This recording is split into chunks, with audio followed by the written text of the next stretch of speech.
Let's talk about leaving assets to your grandchildren through a trust and attempting to avoid the generation skipping transfer tax.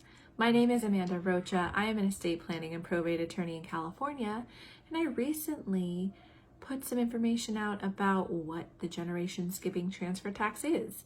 Now I'm going to try and help you avoid getting that tax passed along to your heirs. Before I get into that, I'd love to give you my contact information. You can find me on my website, www.amandarocalaw.com. You can comment down below if this platform allows you to do that, or follow along on my social media. I'm at Amanda Rocha Law. One thing you should know is that when you are setting up a revocable living trust, you are not avoiding taxes with that trust. A revocable living trust is fantastic. It is what most people need.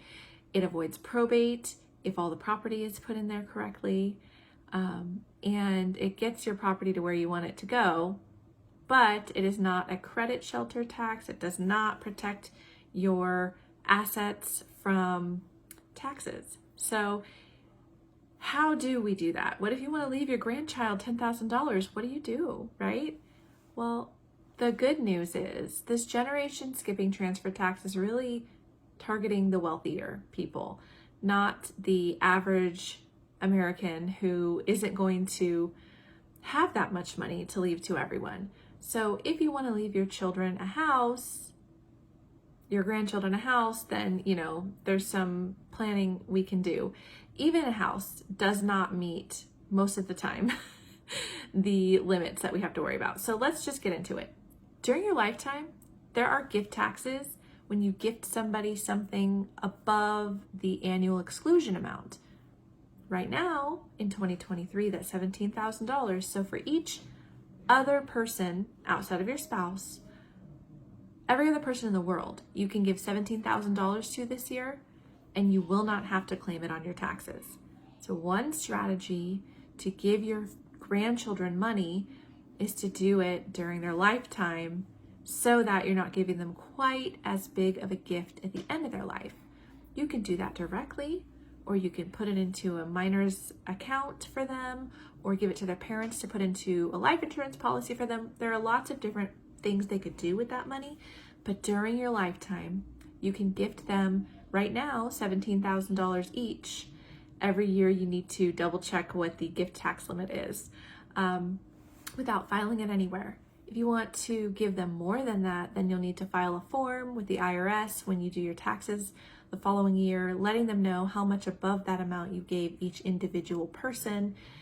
And that amount will be totaled up, and at the end of your life, when your estate taxes are being calculated, they will calculate what you have in your estate plus whatever gifts you've given above the gift tax exclusion throughout your lifetime. Both of those numbers will be totaled together, and if you passed away in 2023, you would have an amount of $12.92 million. That's a threshold. If you have an estate worth less than that, then estate taxes are not going to apply to you. If you have an estate worth that or more, estate taxes will apply up to 40%.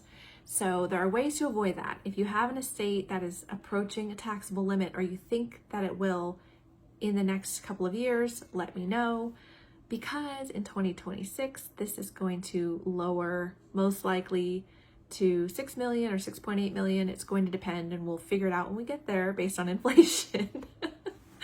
So all that's to say, you can leave gifts to your grandchildren if they're not going to trigger that amount in the long run. If you're leaving them larger gifts, or great-grandchildren, I should say, anybody that's not your child's generation or your generation or above. They have to be 37 and a half years younger than you or more.